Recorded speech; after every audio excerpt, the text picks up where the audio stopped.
Well, my character is an evolutionary biologist, so she's not in the military like these guys. But Shane and I discussed this, and I said something that's really big for me that I think about before I take on every role is just microaggression, especially when it comes to like how we portray women in the media for so long. And it's a small thing. It's not a big statement. It's just a small thing. So whenever you see movies, a guy can pick up a gun or a shot, whatever, and he just automatically knows how to do it. And girls are always like, oh, I don't know. And I thought, well, I don't want her to be proficient because she's not a soldier, but I want her to know how just the same way that guys know how, and let's just not address it. So, and Shane was completely down for that. You know, part of the original Predator to me was that it was a perfect fusion. It was a piece of perfect pop art, right? It's the Alien craze of the 80s and the Rambo craze together. And there was a kind of a wink to it also, because you had these super muscular guys with weapons that were absolutely, ridiculous. So this one we decided for the leaner, kind of meaner approach of a dirty half dozen, and then the misfits, basically. And that applies equally to, there's a kid in the movie on the autism spectrum, there's a sort of misanthropic scientist, beautifully played by Olivia Munn, who likes dogs better than people, and they're all sort of these misfits who've come together. One of the conceits that we had when we sat down to make this was that we assume that there's a faction on the Predator homeworld that's been bested, not once, but twice, by Earthlings. They send their champions to Earth, and they don't come home. They don't like that.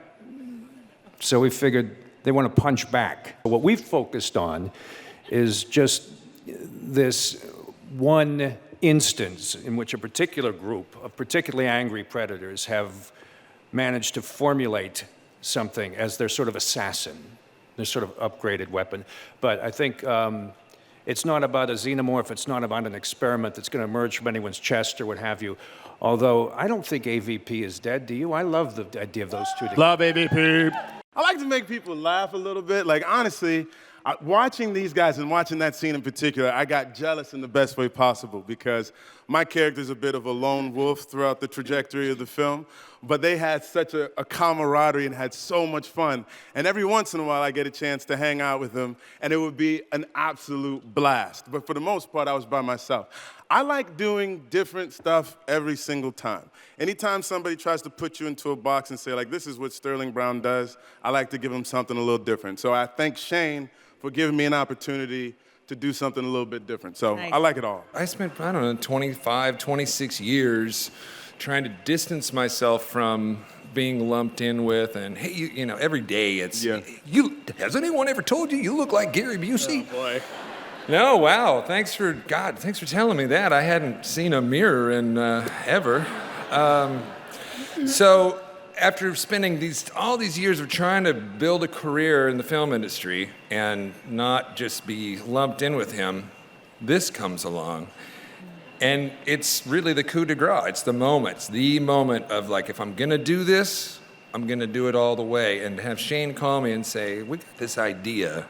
What do you think? I was like, well, hell yeah, let's do it. So I'm the same age in this movie that my dad was when they shot Predator 2. I don't understand how we got anything done.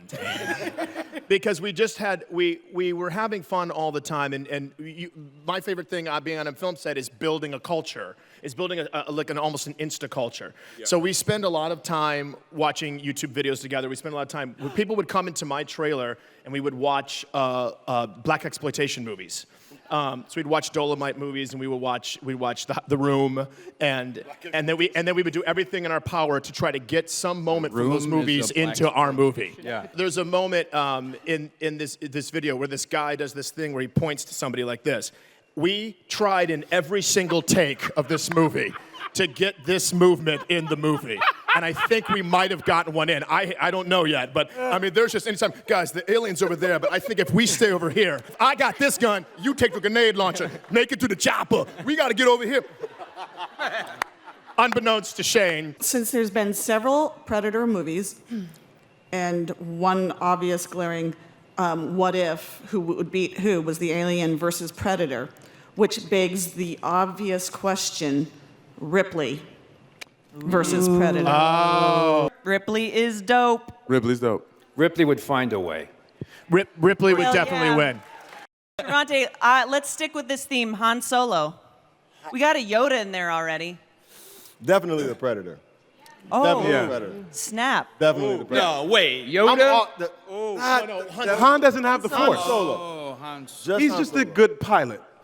I thought you said Predator versus Predator's a good pilot. The Predator will kill him, though. Easily. Yeah, he'll kill him. Yeah. Easily. Let's not get too over. Like, the Predator's strong. He's formidable. Han Solo's just Formidable. charismatic. I think the Predator. The Predator loses both of those. Yeah. Because he loses to Deadpool for the same reason he loses to Wolverine. He can strike and strike and strike He just and keeps strike, coming and it's back. not. And they're Deadpool just keeps going to keep coming back. Yeah. Just takes Deadpool a little bit longer to recover, depending on the injury. You know what I mean? Not Han People Solo. defeat the Predator through guile, not through strength, because he's just stronger. I think the Predator kills whoever's in front of him because I don't think, by the way, I'll go a little controversial. I don't think there's a single option that's been discussed in this pre-conference thing here that would actually win against this Predator.